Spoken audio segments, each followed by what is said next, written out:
本当？見えないでしょ？どこにいるのかな？見えないよ。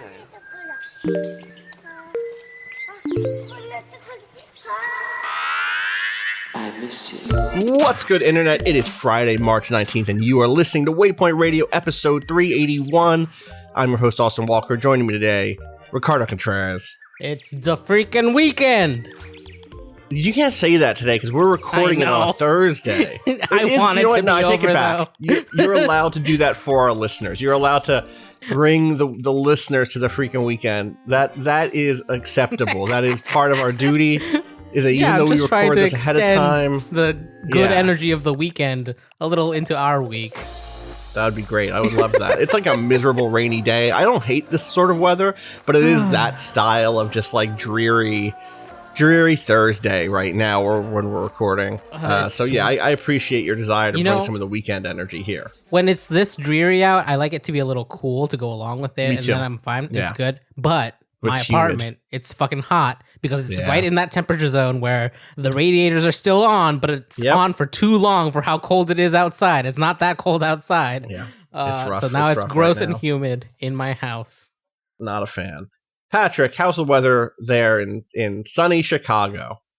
Look, it's the same. It's not. It's actually like it was raining this morning and then got just cold enough at around like 6:45 when I was up with the kids where it was like ice chunks were hitting the ground. It wasn't hail, but like there was just like little like kind of it was like flirting with being snow, but like I don't want to commit, you know.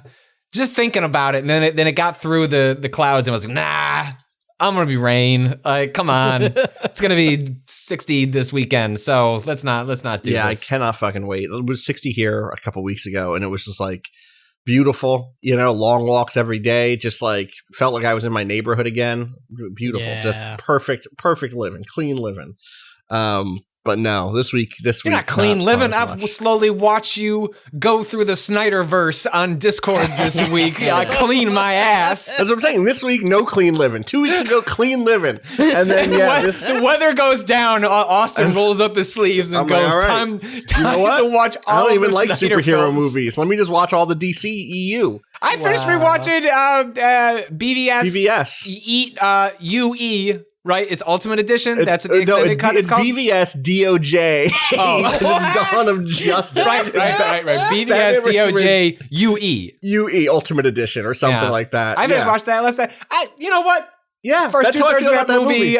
All pre-Martha, the opening scene. Yes, with Bruce. Running in Metropolis, yes, it's fucking great. That's an awesome great. way to that's introduce that character and Superman. Great. I was like, here, yeah, okay, so, all right, let's just get into it. We haven't seen the new Snyderverse shit yet. Actually, part of me feels like we should. We're gonna hit play now. Welcome to Rob is away. Rob told me last Waypoint Radio will play. We were recording a More Civilized Age thing last night, a Q&A thing, and Rob dropped that he's up to Aquaman. He's also doing this and is ahead of me. Quietly doing it, but telling no one. Yes. So whereas you just decided... we're in a group chat. Patrick, Rob, and I are in a group chat with some other people, and in that chat, it's come up that I'm watching the Snyderverse. Yeah, no, it's been great to watch your reaction in real time because it's which is mostly negative. I mostly don't like it, but I have but they're fascinating. But it's a negative positive, right? Yes, like it's. I like that part of my brain firing. I was talking about this with Casey Malone, friend of the show, who's also in that chat. It's like versus like watching like a Green Lantern. Like no one wants to watch that shit. Like that's just a bad movie. Which is, I watched Suicide Squad as part of this, and that's just a bad movie. That's just a bad movie. It's Will Smith is funny. Great. Yes. But he's Will Smith. Like Will Smith just has like an innate charisma. What are you going to do? It's Will Smith.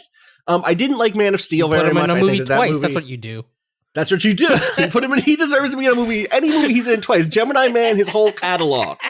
Go back right now, add a second Will Smith. If it was a movie where he was young, he should shoot new shit. I don't know how I haven't watched Gemini. Gemini Man is like a quintessential. I know. Patrick, it's 10:30. Should you play a game for an hour before you go to bed? Nah, man, that's too tiring. Like, do you want to watch a movie? Well, not like a movie. And like that's usually when like Prom Night 2 goes on Peacock, where it's like I'm gonna watch this for 40 minutes before I go to bed.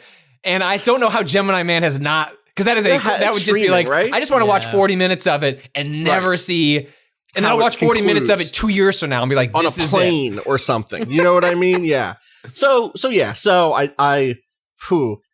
there's so much to unpack in terms of how I feel. And we can't just do a Snyderverse. No, we can't. We can give ourselves 10 minutes. Here's my quick thing.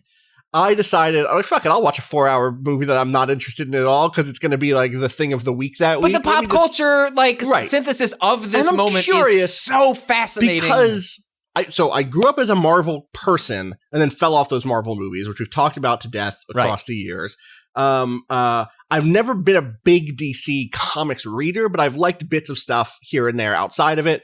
And that's not like exactly true. Like, of course, I as a comics reader, there was like Love Our Batman I read. That new movie that they said they're making yesterday. Are they doing that? Is that a thing? I thought that was a joke. So like, nope, Our Man is a real character. But like, actually one of my favorite comics is a DC comic. It's the Robinson run on Starman. Really, really good. There's stuff that I really like. I really liked 52, their week-to-week thing from like 2006, 2007, something like that, where they led into a kind of a retcon of their whole universe. Anyway, so there's DC stuff I like, but I've never been a DC like stan in that way. And so I was like, but let me watch these movies because people hate them. People hate those movies. Well, there's only like 2 poles. Yeah, really, I find myself in the center of. Like, I actually don't. Because I think that's probably a lot of people, actually, right? Sure. Like, and that's the other thing. Let's be clear. I think a lot of Zack Snyder fans are incredibly shitty, right? Like these are like deeply toxic. Oh, release the Snyder cut. People. Like, raise as much money for suicide awareness as you want. Like, but like there are like really, really shitty parts of that community. Garbage people, who are loud in that community at the very fucking least, and who are not like leashed, So I go into those movies like open-hearted. Let's see. Man of Steel, I think, is a mess. I think there's bits of it I really like. I don't know if either of you have seen that movie recently. Dope sound. I listen to the Man of Steel soundtrack. No joke. Like probably once every 3 days. Once every 3 days. Wow. In the rotation. It's not really in the rotation as much as like when I'm sitting down I can't listen to lyrics when I write.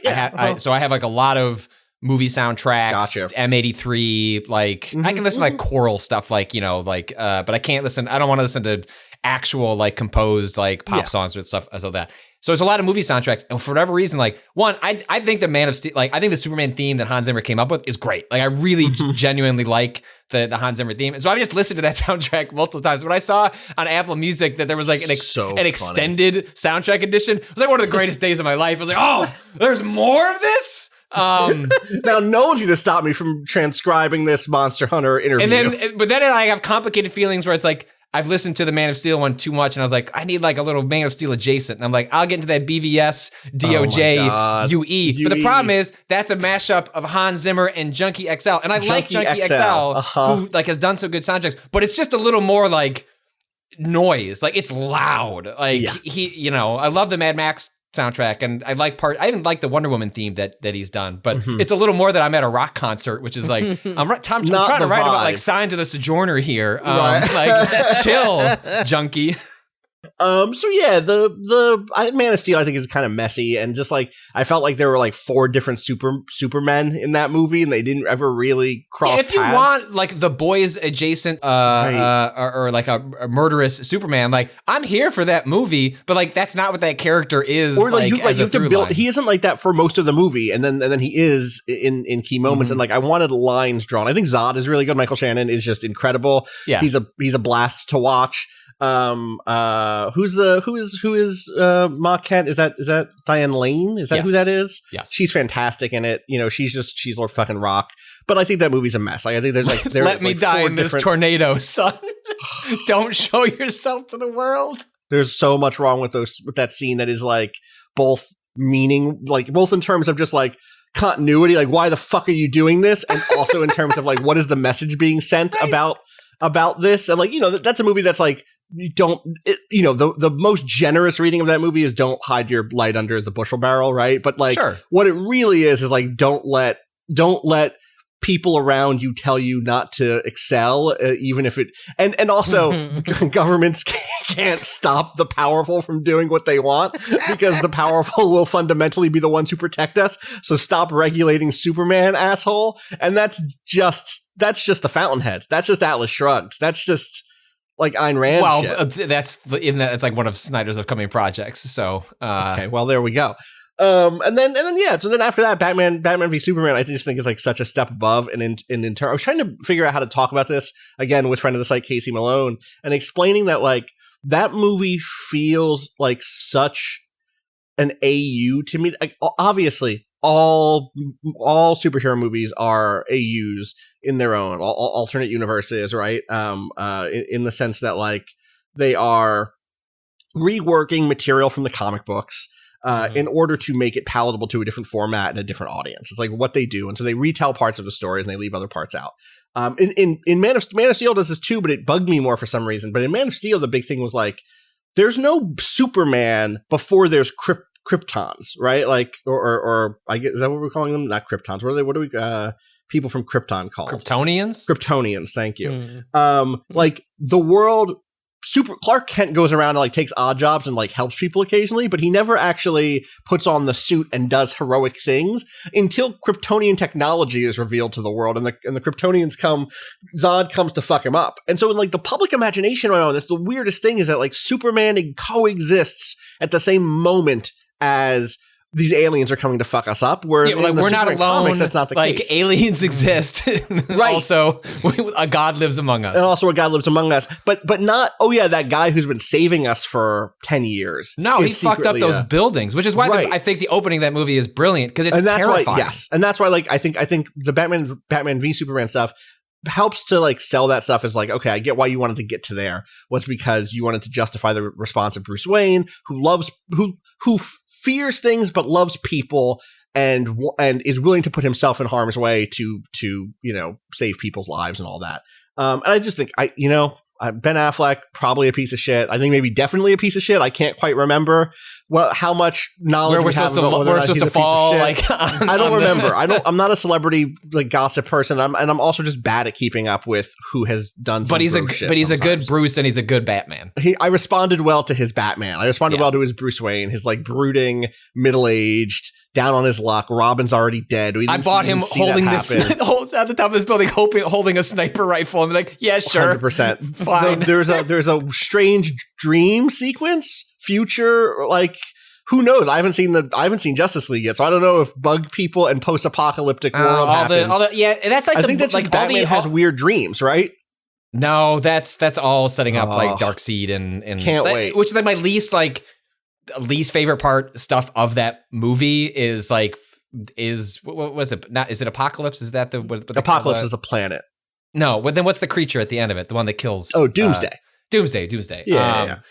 Everything in the back act, the final act of that movie is like terrible to me. There's like the Martha scene, which if you don't know what the Martha scene is, I'm not going to spoil it for you, but because you should experience, not because we're fearful of spoiling the movie. You should experience it for yourself. It's the most. It's a scene that comes out of a writer's room that thinks it's clever. Do you know what I mean? It's like, yo, I just realized something big. This is going to change everything. This needs to be the thing that makes them come together. But my biggest beef with that movie, and I genuinely like the first like 2/3 of that movie. But you have two people who have two different views of the world, right?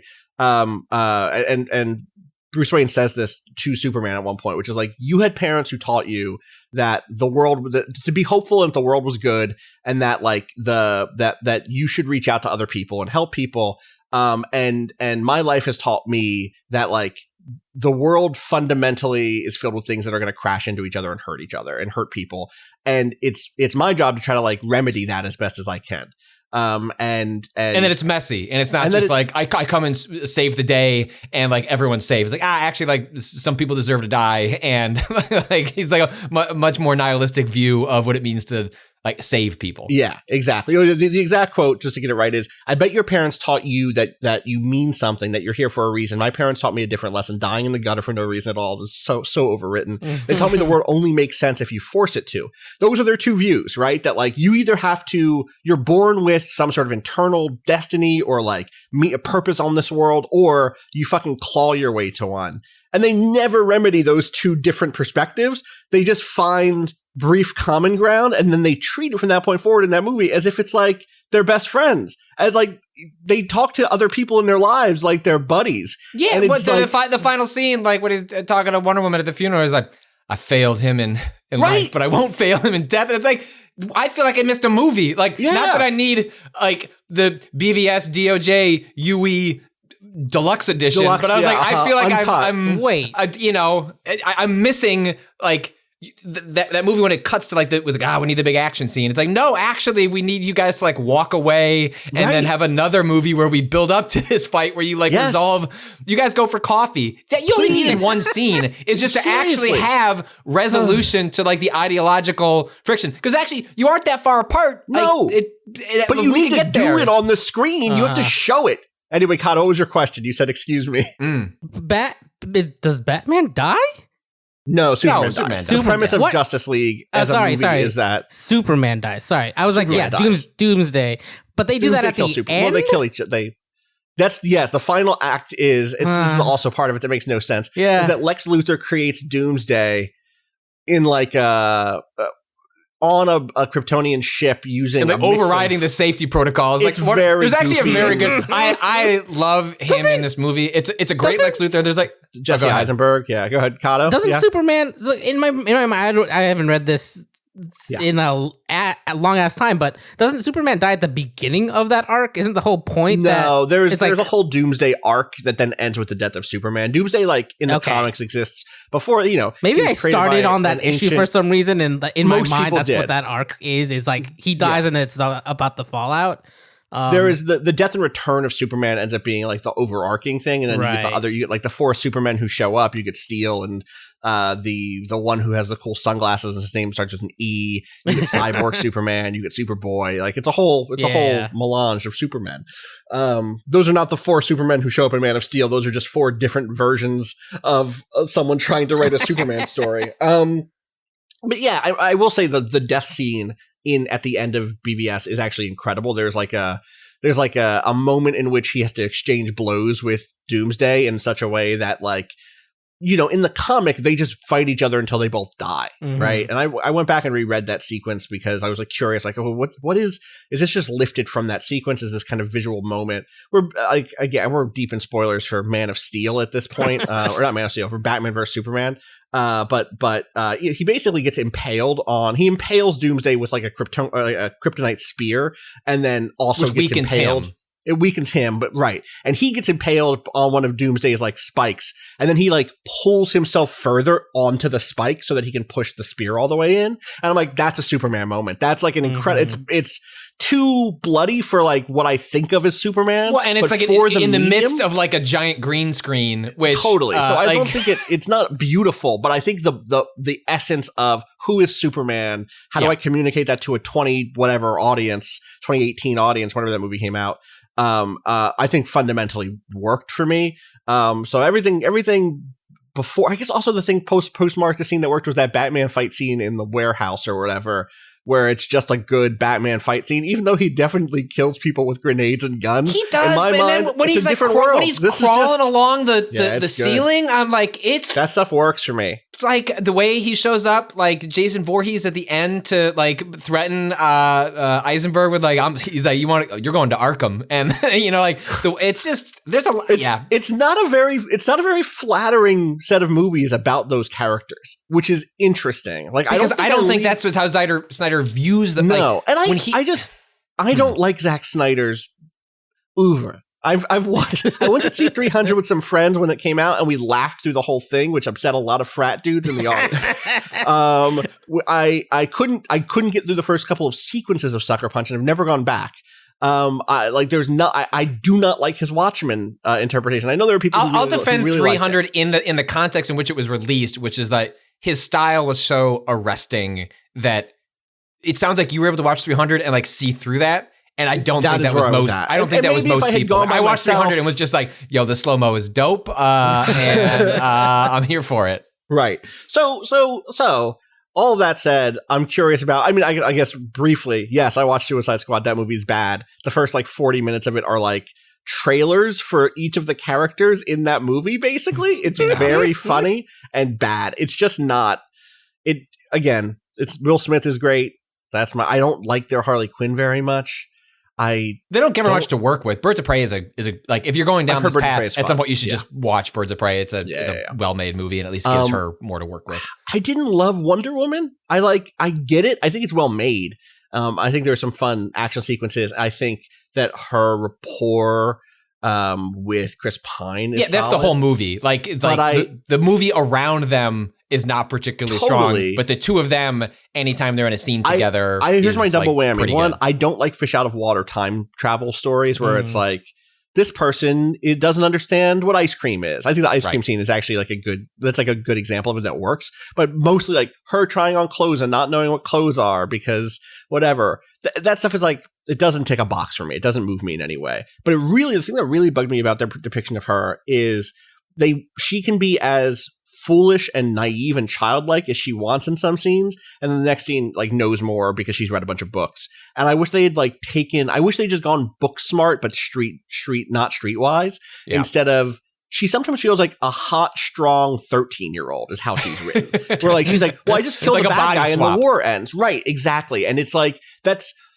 she gets told as a child that like there's a bad guy out there that did bad things and that he's the cause of wars. And so she just believes that for the rest of her life. But she was like 8 when she heard that. And it's not like that she was like went to a school of indoctrination. That was not the way it's depicted on film is like she seems like she should be capable and smart enough to understand that on top of there being supervillains out there in the world and evil gods, there are also just wars sometimes and untrustworthy people. And so it ends up being very strange to me to watch this character who is so hyper competent in so many ways.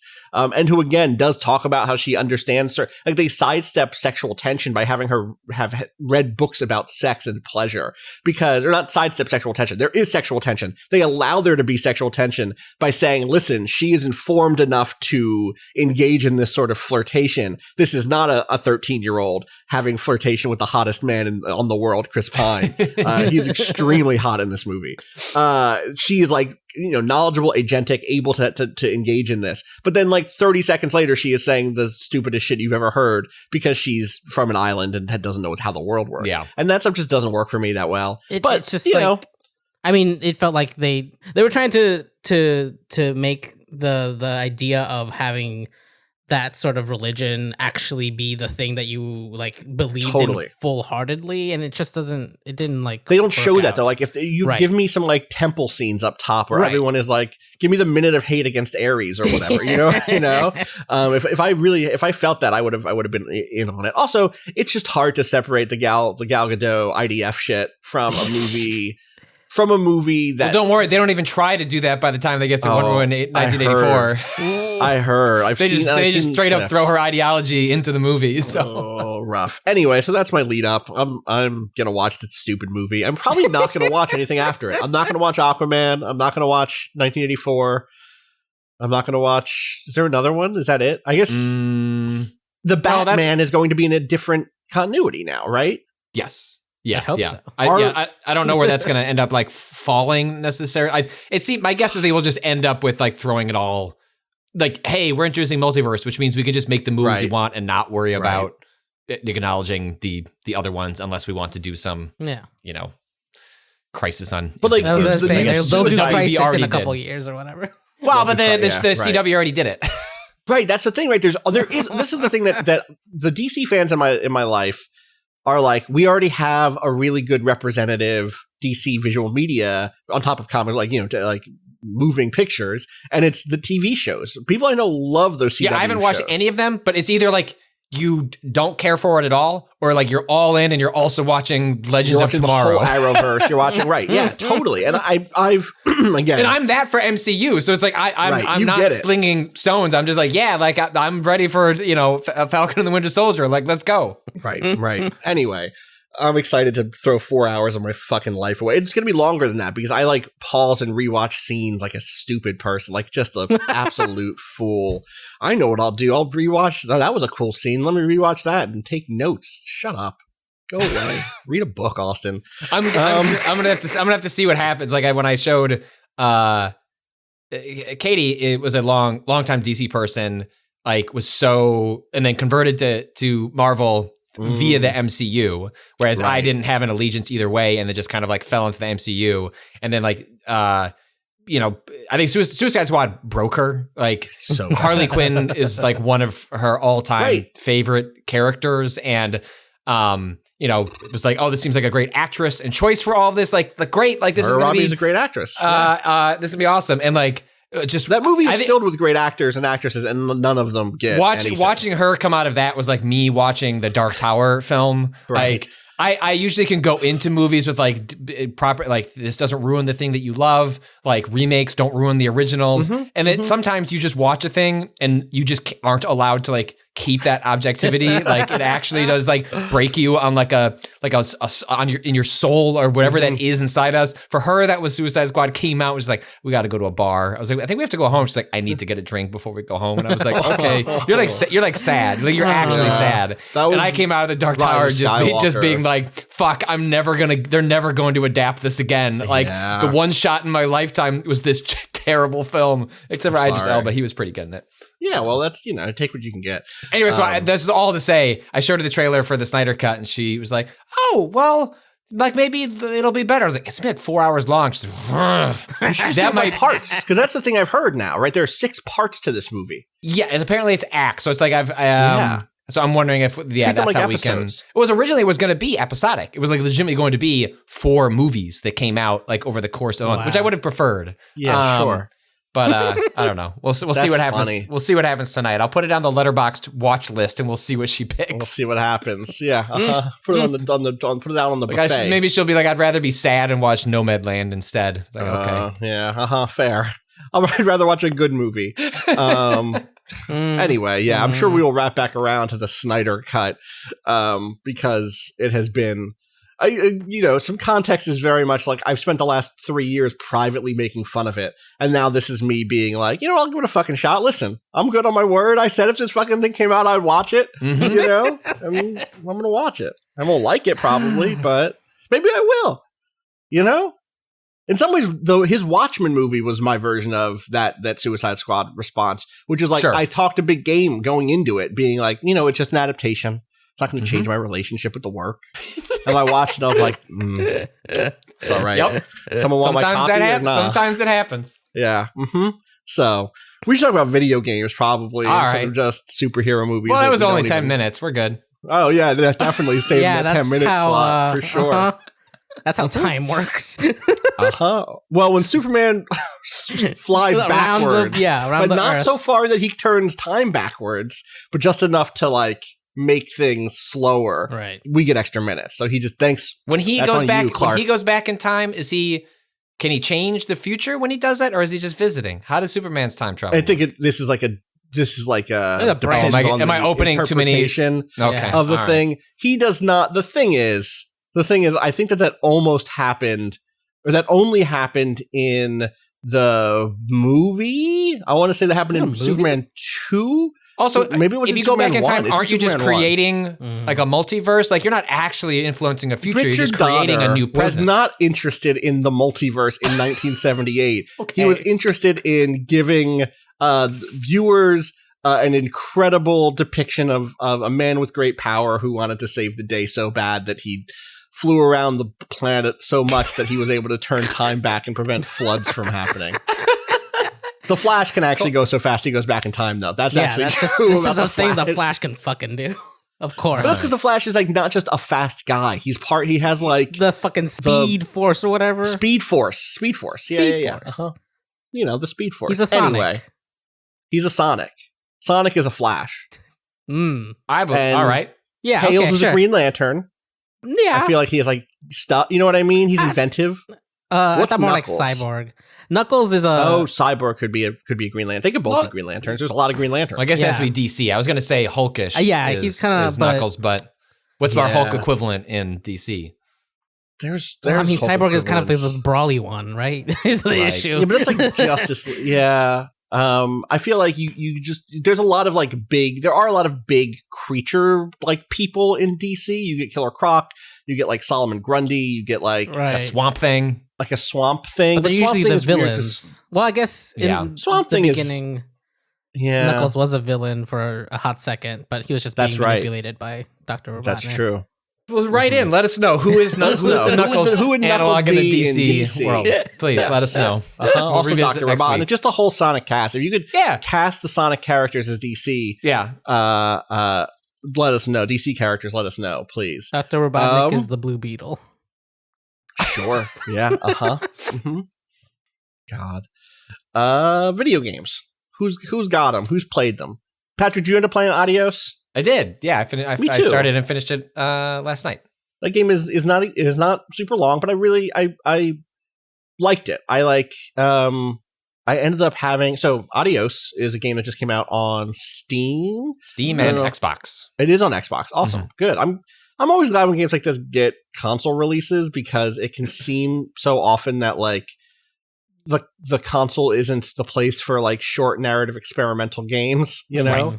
Just because the often the hoops to get through the QA process is such, exactly. And also often these games have budgets in which like bugs are part of the experience because it's a small team that's just trying to get the animation rigs to work. Right. I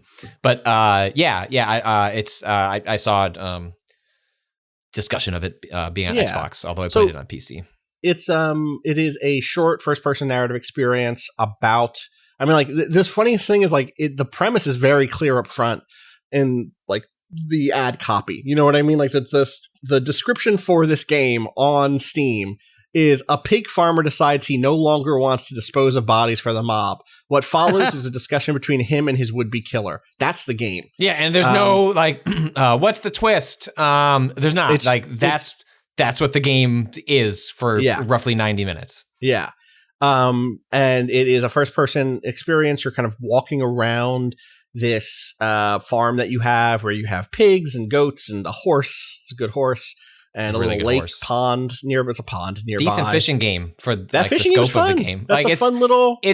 I always delight in, when the moment you start playing Adios, you can already get a sense of like the budget and like what they're working with and like where they put their emphasis in. So it's always a delight to me when you see where that emphasis goes in unexpected areas that like they probably didn't need to, but for whatever reason, like they got a bug up their ass about like we're actually gonna do this really good. And the fishing mini game where like the water looks great, like it's because of the way it reflects. There's moments where I was like, this is photos, this is real life, this is a video of water. It looks so good. Yeah, it's like beautiful looking water. It's like a nice like sunset, like and I don't know, like the fishing mini game is not much more than like cast and then hit button. It's simple when it goes, but it's fun. But it's fine, and it's just I was like, this probably was a lot of work to get it to even like look like this, and I was. It was one of my favorite parts of the game. Like it was a nice little moment of like I'm gonna find. Was it Champion? What was the name of the fish? Admiral. I got a fucking cat. It would be very funny if took like 7 times to get Admiral, and I finally got him. Get that motherfucker. It's you and this hitman are kind of walking around your farm doing some chores. He's trying to convince you not to back out of this deal because backing out of the deal with the mob is not a thing you do. Well, the line he always some variation of is like, well, by the end of the day. Yeah. I think you'll be convinced. I can think you'll change your mind. And he says in his suit, he's just like, "Hey, you want to go shovel shit with me?" And so this guy comes with you, and you do a bunch of mundane chores around the estate. Yeah, and I think that like in retrospect, knowing how it ends now and knowing all that stuff, a lot of that stuff takes on some added, like the fact that he like helps you fix your car, where like. We know where today is going. You're gonna you're gonna help me fix this car. That's okay, yeah, that means something, even though the story is about you talking to a person who might kill you, you know? Yeah, we're going to engage in a lot of actually meaningful small talk, in even though it's just like a way of like getting through the day. Yeah. That's like where most of the storytelling happens in the game is in like the small talk that occurs between these two characters. There's something I would say is a twist. Like it executes on the premise that I just read. But there is a conversation towards the end of the game, without getting into spoiler territory, that I think recontextualizes who the character is in a really sharp way. Yeah. In a way that's like, okay. Like that is a lot of the things that I was finding charming have this other perspective on them.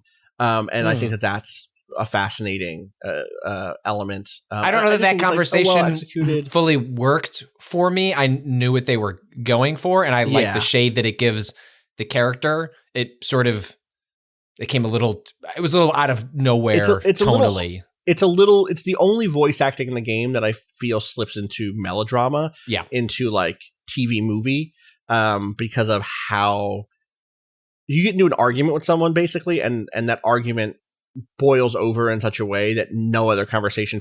There are other arguments in this game, and the other arguments feel more naturalistic. It feels rushed. It feels like we're getting a lot of like I could see how these characters would have arrived at this point while we were having this conversation, but it's not quite a twist, but it is in terms of like the shades of gray we're putting on this character and how we're supposed to ultimately feel about this aw shucks farmer that just wants to like get out of this deal that he got into to help his family way back when. It just a lot happens really quickly. And so I think that's why it's melodramatic. But then the melodrama ended up making me, I don't know, it didn't quite work for me. Even though like at the end, I like what they were going for. Right, like, I like it as a plot detail more than I like the execution of it. I like it as I would say an element of the story. I like that that's true about when I talk to you about it and I say like, here's what happened, I go, yeah, that's great. In the moment, I was sort of like, I don't know, this is quite landing for me in the way that, they were going for on paper necessarily. Totally. I wonder if that's the details from that conversation could have been spread across the house a little bit in some way. That's kind of what I thought was that like what feels like a uppercut was like, I actually wish it was just like we had like been leading there a little. Give me a combo insteed. Yeah. I guess I just felt, like the person you have a conversation with is like so aggressive that I was like, really, does we have to be this, And then once you get there, you're like, well, actually, maybe. Maybe. But I don't know. Like the voice acting is really strong. Like the farmer I know especially is really great. Shouting at their podcast player of choice being like, just tell us the fucking thing. But it's an hour and a half long, 2 hour long game. Right. I'm not going to, that came out yesterday. Like I'm not going to spoil what this game does. And that's like that's all it is, right? Yeah, there is very limited interaction, to almost to a degree that at times you're like, well, why am I allowed to like pick up this piece Did of you win that horseshoe? Did you win that horseshoe? I won that horseshoe. That's right. As soon as I realized what was going on, I was being very careful to figure out like what this game's particular physics model was. Don't worry, I got that. Also, I got the achievement with the shotgun. Did you get that one? I did not because I let him shoot first. Do you know what the achievement is? No, I'll have to go back because you can jump just from scene to scene, so I might just go back. You can think about what you can do with a shotgun, and then attempt to do it. Okay, will do. Sounds good. There was another. What did you make for dinner? I made hot curry. I made like spicy curry, and I got an achievement for making spicy food. So are you actually able to chop the carrots? Oh yeah. Okay, because I mixed up. I did chop them on the ground though, because it was 4 of them. I'm like, do you want me to fucking drag these carrots over to the countertop one by one? Because I got confused on the mechanics, and like I opened up my journal and like I saw the 2 recipes, and I was like, oh, there's got to be an achievement tied to, because all the achievements in the game are like try and do something a little unique that is not necessarily tied to the story. And I was like, okay, well, I guess I'll try and like make this soup or whatever. I don't know. I got confused on the buttons, and like I lost the knife. And I was like, I don't know where the knife is, and so I just took these whole carrots and just like it clearly said cut the carrots, and I was like, nah, these whole ass carrots are just going into this hot boiling water. This onion that has not been dealt with at all, going into the stew, and I put it all in, hit A, and it said take this. It gave me a bowl that was just, I don't know, white cubes. It was like, I don't know, just set this sad ass meal on your on your dining room table, and I did. Oh, no Chivos for me for that one. Zero Chiefs. Incredible. Anyway, yeah, Adios. It's neat. It's worth it at the very least, like watching a trailer for it and getting a feel and being like, is this a thing that I would like? I love games of this length. I love this sort of like short form, short story version of a video game that I wish we got more of. Yeah, I've been. It's funny because I played this game in my living room chair, and next to that is like I don't do a lot of reading. I read a lot, right? Like I read a lot of like articles when I'm like browsing for work, but I don't reading as like I'm gonna sit down and read books. Like I dropped off that, like, I don't know, a decade ago, even before I had kids. It was just something I often didn't have the time for or when I did at the end of the day, did not like reading versus watching a movie, playing a video game. Like playing a game perks me up. Watching a movie, I can like just kind of like be in whatever mode I'm in energy level wise. Whereas like reading, you have to be engaged. Like you can't like, if you're just going to sit and like kind of blur through a page, I don't know that there's much worth in it. And so I've done some audiobooks, but mostly I've kind of just fallen off like reading actual books, which kind of sucks. So instead I like brought it on myself, I was like, I'm gonna short stories. I can do that. Like I can find time and energy to read shorter stories, even if it's like a novella that's like 85 pages is like something that feels a little more like approachable than like reading a 400-page book or something. So anyway, so I have been hearing so much on the Kingcast, they constantly reference this Stephen King short story called The Jaunt, which is one of the rare instances in which Stephen King does sci-fi because generally he's bad at it. And it's really good. But so I bought Skeleton Crew, the short story collection that I haven't read before, so I could do that. So I've found such joy in reading short stories. Like it's just a form that I find like very enjoyable. I've read a lot of like horror short stories are some of my favorites. Like I've read a lot of Clive Barker ones, a lot of Stephen King ones over the years. And yeah, that's like, it was interesting to be reading those, have that book right next to me and then play Adios. And just like, I understand why more games don't do it because games are so hard to build. And I imagine the idea of making it for a one-off 45-minute, 90-minute thing is got to be hard relative to building a thing that you can have a player experience for hours on end. Yeah. I imagine that is one among many reasons we don't get more of this stuff, but that's why I would suggest go and support it because there's just not that much of that out here. Totally. I also want to shout out one of the people who made it. I'm gonna say like the creative director on it is Doc Buford, who also worked on Paratopic. And also has written for us.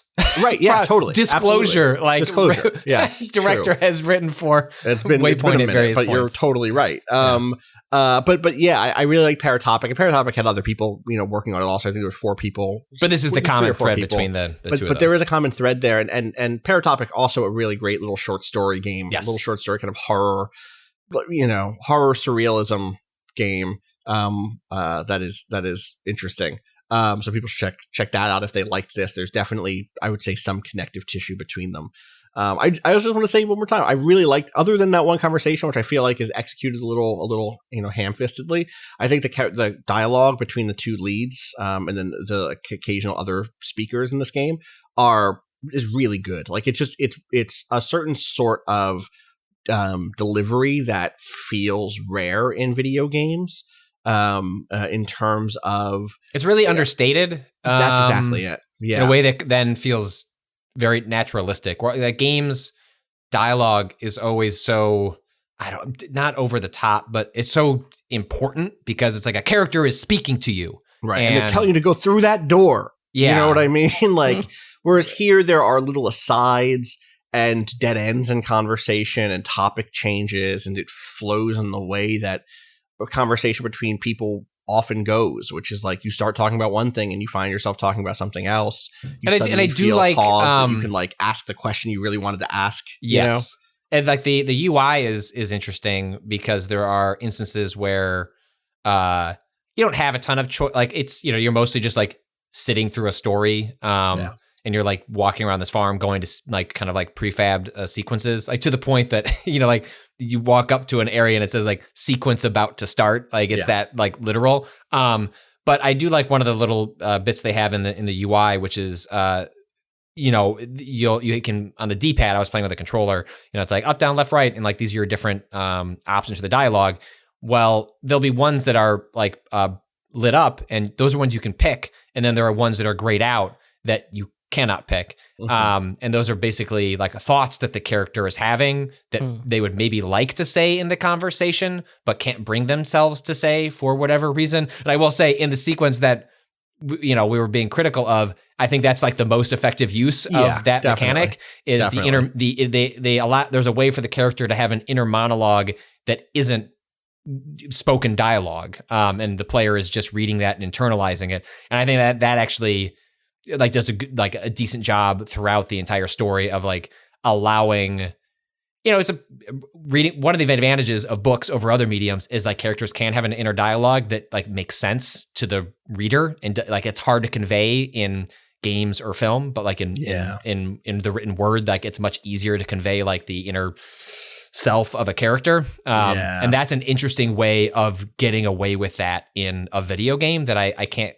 I don't think because usually alternate dialogue is alternate dialogue. That's not what this is. This is like an inner monologue / like what if scenarios for like how you could resolve it's interesting. And I would love to see more games play with, having just written a feature about, you know, Signs of the Sojourner for the launch of that game on consoles and Switch, which people should check out now that it is on Switch. I hope that game finds that new game's life. Like such a great fit for Switch. It is cool to see games play with like the form of dialogue and conversation trees in different ways.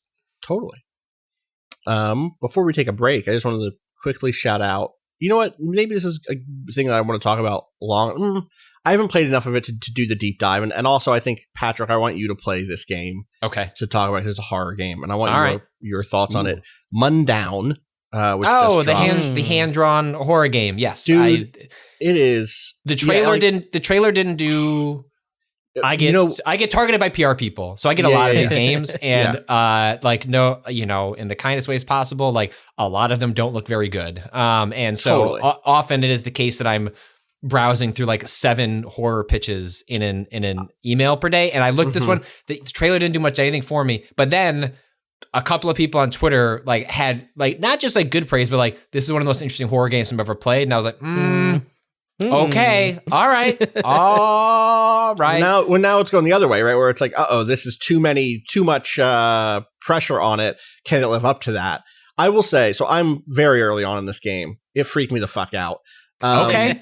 Mundaun is a game by a solo dev who I'm guessing is from Switzerland, because it takes place in, maybe I shouldn't make that guess, but it takes place in and is filled with dialogue in a Swiss language. What I seem to understand to be one of the like languages of Switzerland that does not get talked about very often.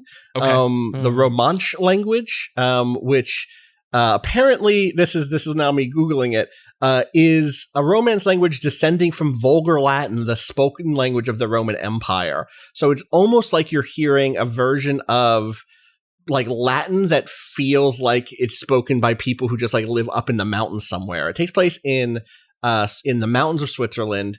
And you are a young person. Confirmed they're from Lucerne, Switzerland. Okay, I thought so. I was pretty sure. And because this is a game that's very tied into Swiss folklore and history, but not in the, you play a character who is going to this town, this small village up in the mountains in called Mundaun, which is up in the mountains of Switzerland. It is a village cut off from the rest of the world. It's hard to know off the top of my head like what time period it is. It's there. You're driving in an old rickety bus, and the intro in this old rickety bus almost gave me a panic attack, because you're like looking out over the hills and mountains, and it looks like you're gonna fucking fall over. Plus, just the sound of the vehicle you're in, and like the slowly rising orchestral stuff that's happening is just the sound design in this game is through the fucking roof is what I will say. Okay.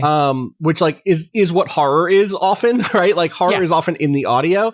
And so Patrick, like if you play the first 20 minutes of this game, you will be like, okay, I get why Austin is saying this. All right. So you're going here because you had a letter saying basically, hey, you get a letter from Jeremiah, or who is a priest, who is like, hey, your grandfather's barn burned down. And he was in there, which that's sad. Don't worry. Everything here is you just fine. spoiled the end of Adios. No, you didn't. This is a sequel. Your grandfather was in there. We took care of everything. Don't worry. Everything here is just fine. You know? And you're like, is it? And so you go and you go up in this creaky old bus and immediately you go to check out this barn. Like, yeah, it's been burnt really bad. And there is like a thing. There's like a card, a kind of requiesce in pace card on the side that must have been put there. And like, animals are still dead in the barn. Shit, Huh? I just said, oh shit, Ezio. Yeah, Ezio did this. And then on a hill overlooking the barn is a canvas with a painting that is of the barn burning. And as you start to walk to it, the canvas like grows and opens and begins to pull you towards it. And I won't say what happened after that, but there was a really fucked up encounter immediately after that. And then you're kind of like let loose on this town to investigate the death of your grandfather. Where you're like going through his house and like, you know, you're doing some survival horror shit around like, okay, how do I find the key to open this door? But also just soaking in this black and white pencil drawn world in which there is a sense of history. There's lots of like photos of your grandfather from during the war, right? And there's lots of another thing that I think happens in horror film a lot, especially kind of folk horror. This is very much in that space of like, hey, what is that? There's like an image of someone in the distance that can feel really foreboding, just like a person on a hill with two goats, and somehow it is the creepiest thing you've ever seen, right? Another structure breaking through the trees or whatever. It is one of the most stylish looking things I've seen because all of the textures are hand penciled. And again, like I cannot say enough good things about the way the sound works to completely pull me in. And also, like if I'd had the lights off last night, I would have fucking yelped at some of the.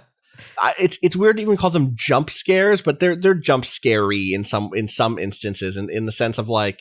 Not like you turn the corner and there's a monster, though that might also be happening. I'm not deep enough in to confirm or deny that. But in terms of the way a scene develops, the places you're taken to, every time you look at like a poster or a picture, the camera slowly zooms in on it and you start to hear something from that place. Whether that is like the sound of you playing in town when you were a child, or the sound of a war happening or something like, and that is a really good technique. And that's the sort of technique that's brought to bear basically anytime the game moves in that horror direction, when you're like looking through a window and seeing some shit you shouldn't see, you know? I'm watching this trailer and like, yeah, this aesthetic is awesome. And they're also really, they've deployed it in certain parts in this trailer, even aesthetically, like messing with what you expect a pencil drawing to do, right? Like you see a line and then you don't expect it to move that way. It's like, this is gross. This is weird. What's wrong with it? I'm really loving the way this looks. Gotta check this out. So I'm gonna wait until it's a nice bright morning and play through the rest of it, or I'm not scared to death. I'll do the opposite tonight, and I'll report back. Please do. Oh God, your hand gets fucked up early on in this game in a way that's just very good and creepy. Anyway, that's Mundaun, Mundaun, so people can find it.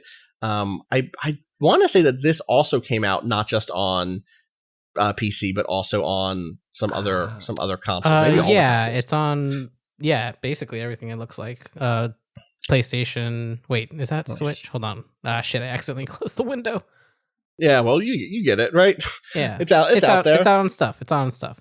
Xbox and PlayStation at least, but yeah. So yeah, check that out. Yeah, also on. Yeah, I don't see a Switch logo, unfortunately. Give it time. Yeah, exactly.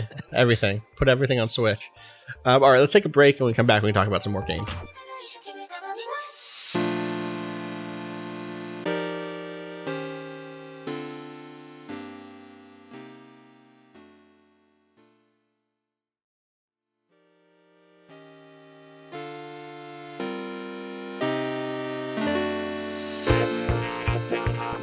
We are back. Cado, Can you talk to me about... we talked about you getting meat and cheese for Magic the Gathering, right? Yeah, Can we talk about the thing yet? Can we talk about the Magic the Gathering thing? Yes, the embargo is actually up as of today, the day we're recording this, so we're good. Magic the Gathering Legends is a free-to-play action RPG that's coming out from Cryptic, who made Neverwinter, the free-to-play Neverwinter game. That sounds right. Yeah, Cryptic Studios. Okay. And on its face was kind of a weird direction to take for Magic the Gathering, given how Magic is kind of mechanically explained. Like, the flavor for the mechanics are you are a wizard and you're summoning a bunch of creatures to kind of fight your battles for you. Which ends up being like, okay, how are they going to turn this into a Diablo-ish game? Like, are they going to mostly ignore the creature aspect of Magic the Gathering and just make it like your wizard slinging spells, wizard who attacks, shoots, right? Exactly, in different ways? And the answer is actually no. They're like, everyone, it doesn't matter what kind of wizard you're playing. Yeah. Everyone you have what you would expect out of Magic, which actually was really interesting.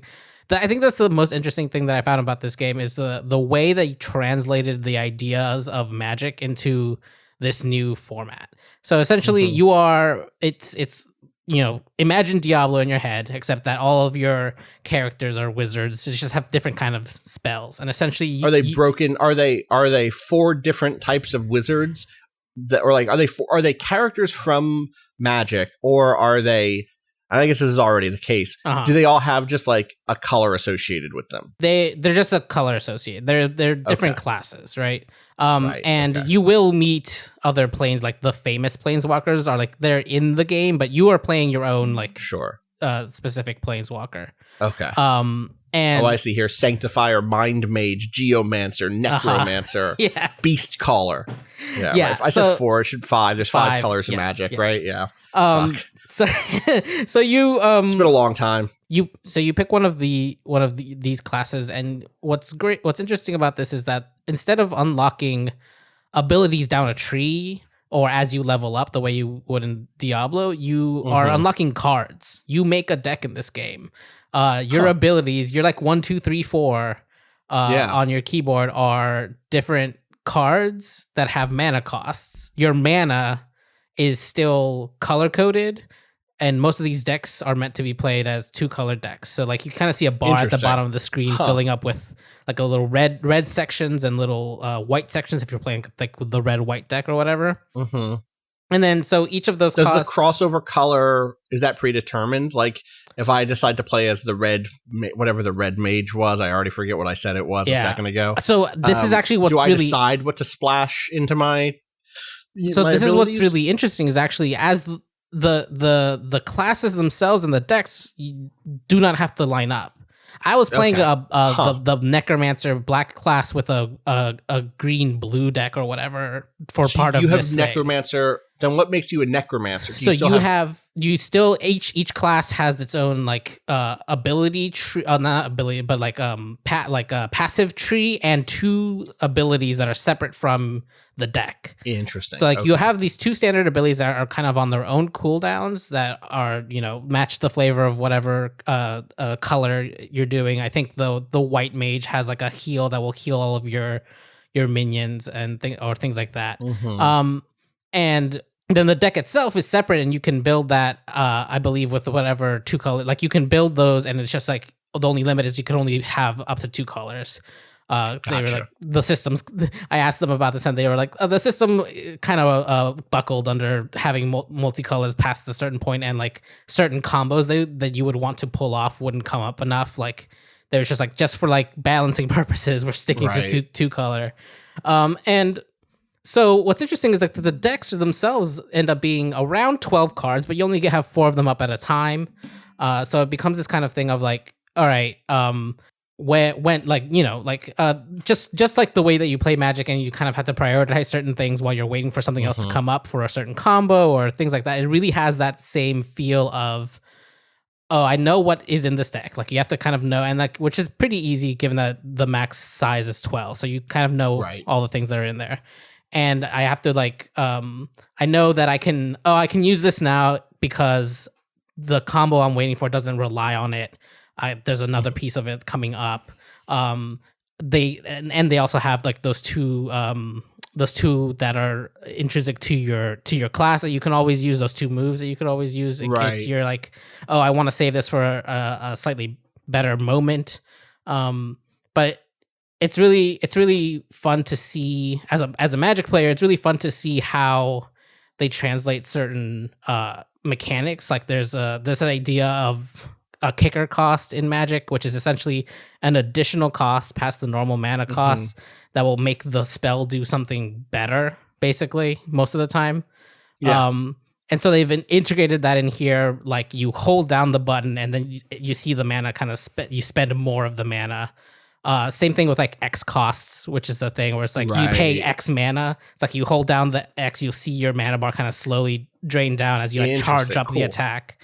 Yeah, they did a really good job of kind of translating all these different card mechanics into this game, and the way that it kind of ends up working out is it's very chaotic because not only like, so you are still summoning mostly, you are summoning enemies. Like there are obviously still your basic attack, like direct damage attacks, which exist in Magic anyways, but it's mostly creature cards. You're summoning goblins, you're summoning archers, you're summoning skeletons, tree people, whatever, depending on what your colors are. That's kind of, you know, like they've translated all those. Off that, like I saw a thing here that is like, hey, whenever you cast a sorcery, summon a goblin, right, which is like a red creature token, and then there's also, if you summon the Goblin War Chief, other creatures you control get +1, +0. A classic goblins also get greater swiftness. You know? So like, and that's like a classic like creature card is like, it's a creature that will buff other creatures of its same type. Like that's a bread and butter Magic stuff. Right, except that now it's Diablo. There are a bunch of little goblins. Now that goblin is running around you on screen, and part of the like balance of this is knowing that like watching, you have to kind of.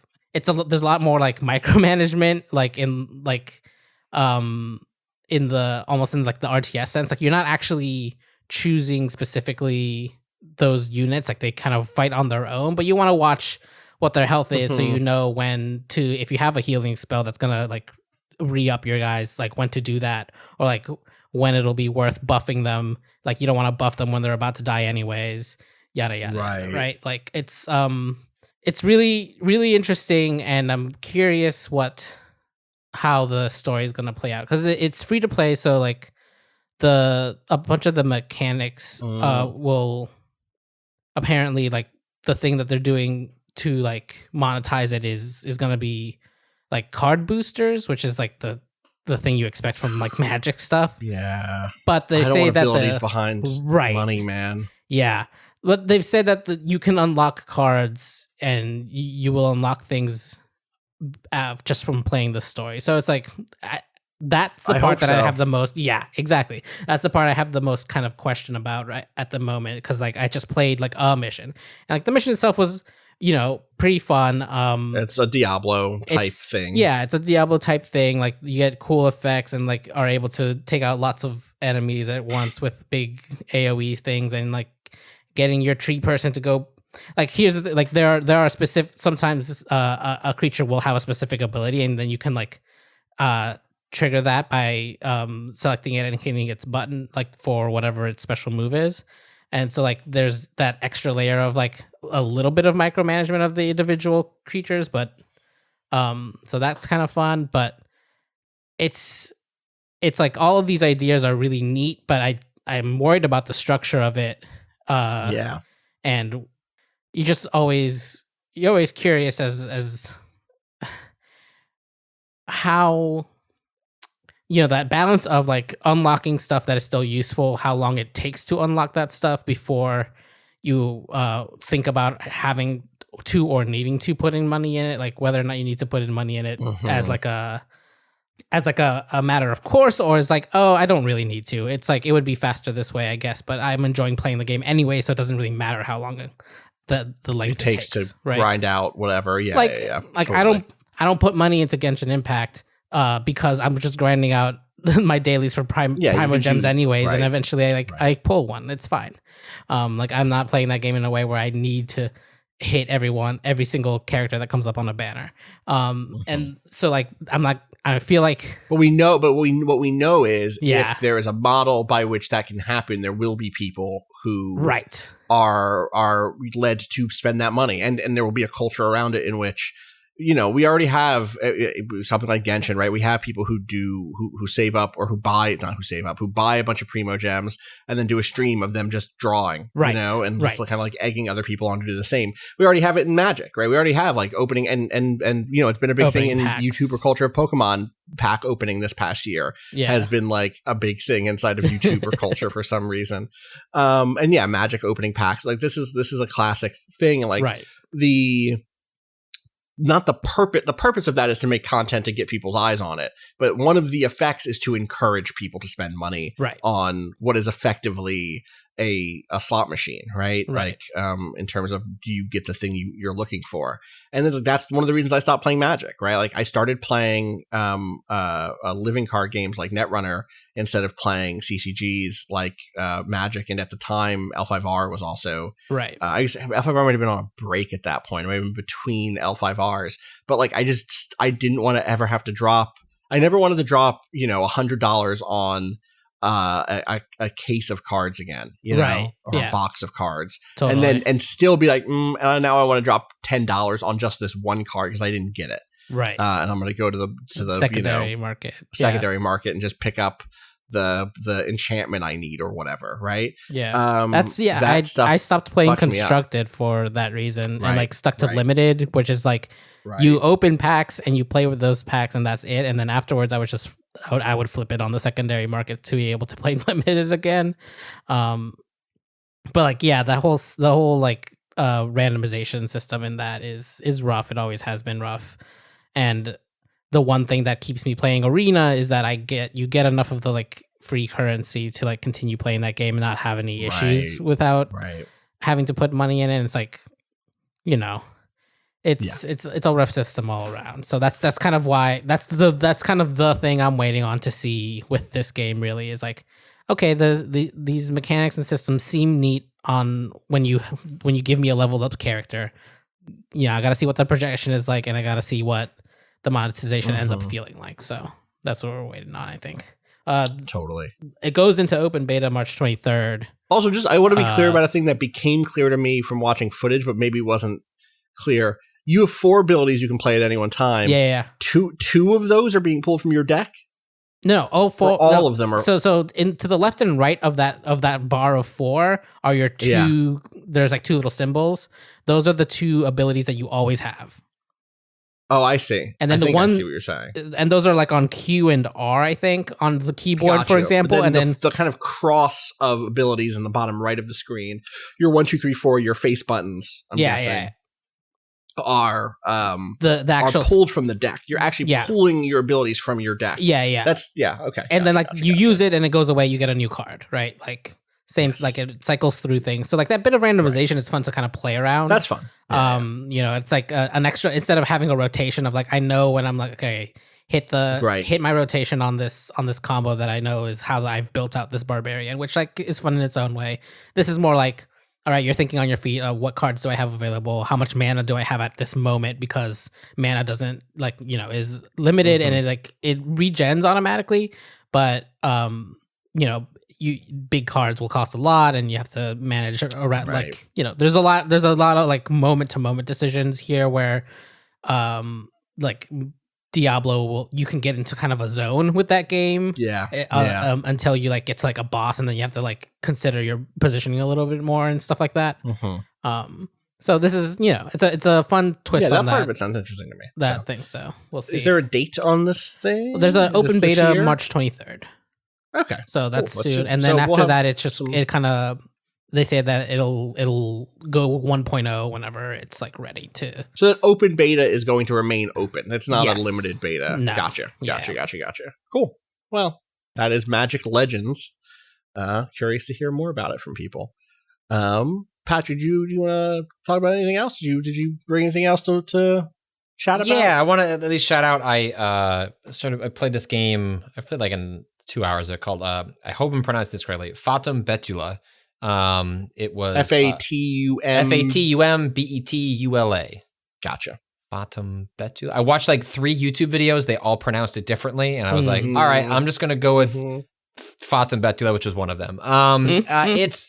I don't know if it was on or was inspired by, but the designer of the game has been associated with putting together the PlayStation 1 horror disc collection that I believe started last year. And there is the next collection of that is happening very soon. I think by the end of the month. They've been showing teasers for different games. That collection, for folks that aren't familiar, is like it's so interesting to see what becomes nostalgia. We had the Pixel era, which I think was like the last 10 or so years, and now we're aging up, where now the nostalgia is for a lot of kids that have become like in their 20-somethings that are now making games that were like in the late 90s, early 2000s. Yeah. So we're getting like PS1, N64, Sega Saturn.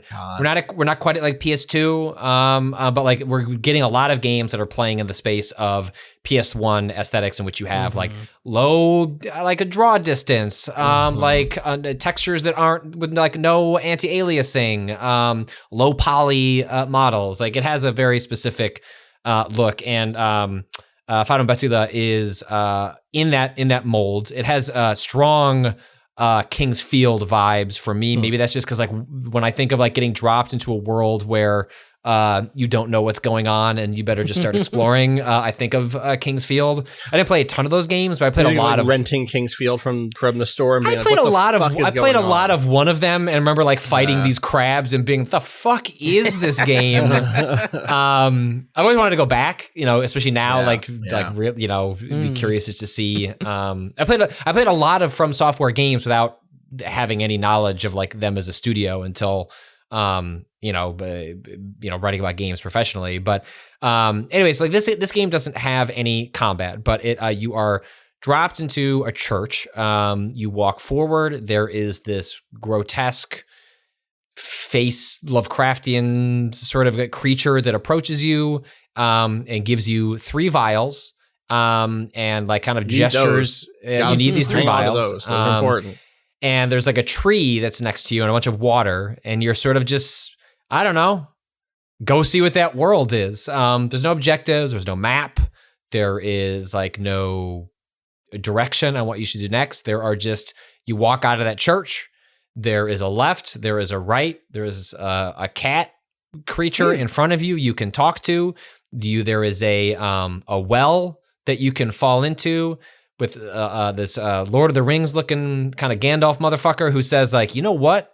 I need the skull of an immortal. Can you go find me one? And you're like, okay. You go to, but he says, oh, actually, there's a skull of there's an immortal nearby, but I can't go in and get that skull because I can't go through wooden doors. Like that's his thing. Just can't go through wooden doors. And then there's a shack just down the way, and you go down into the basement of that shack, and there's a skeleton laying on the floor with extremely long legs. I don't know if it's because they're tall or the legs have extended over time. And they're like, man, you know what was great? Being immortal. You know what sucks? Being immortal. Could you kill me? Like, that would just be great. And so what you start doing is you start piecing together like, oh, like here are things I could do in this space. Like, this person wants a skull from an immortal. This immortal wants to die. Somehow, I suppose I can make this happen. Yeah. I can make this happen. That doesn't involve the 3 vials. And so it's like I explored that space, didn't, interact with what I could interact with, couldn't quite put together anything there. So I go and explore. I talk to this cat-looking thing. A dead end there as well. But it was nice talking to you, cat. I'm going to go to the right. You go to the right, and I get this knife. And what can I do with this knife? Well, I walk back over to this cat, and I stab this cat, and the cat dies. You killed the cat? What? I killed the cat. And then I take this vial, and I interact with the cat, and it's like, yo, I've just siphoned off something into this vial. Ooh. What can I do with this vial? I could go back to that church, and I could just dump this blood of this cat into the water, which I think is supposed to. I think the game wants you to break a cycle, heal this tree. It's all very vague and esoteric on purpose. And the game ends, and I get a bunch of very weird and violent imagery that's ending to murderer. I was like, oh, all right. It starts to come together. Yeah. Okay. And then the game just ends. And it's like, do you want to start again? And it's like, okay. And so then you go back into the world with the knowledge that you have, and I take the right path. And I don't want to get in too far into explaining different interactions, because the whole joy of the game is what are the interactions that aren't explained, because the game really goes out of its way to just be a place, and you are to try and figure out what these interactions are on your own. Just because you find a fishing pole doesn't mean you know what the fuck to do with that fishing pole. But basically, you start kind of is there a fishing mini game in it? How does it compare to the fishing in Adios? It's not nearly as intricate. I'm spoiling an interaction. Spoilers for Fatum Betula if you're going to go and play it. But there are fish, and you can throw it in, and then they wiggle, and then you can pull it out, and you can do things with that. You can think about, who could I feed this fish to? And that's what started happening. It's every time you get an item, it's okay. Give the cat a fish. And there are endings associated with giving the cat a fish. I've since looked up how the different endings, 10 endings play out. Wow. Well, I hit a certain wall that was I don't know. I feel like I've done all the interactions. The adventure game wall. We've talked about this. Yes, and this game, this game gives no. This game is just fuck you, fuck you, fuck you. You're supposed. It is very much adventure game logic. It makes no apologies for that. There is a second half of areas to explore. Not a chance would I have looked in the direction of that bush. Gotta be honest. And that's not even a criticism of the game. This is what the game is. Not for better or worse. It presents itself this way, and it is emerging from a certain type of style, aesthetic, design, ethos that was very much of that era.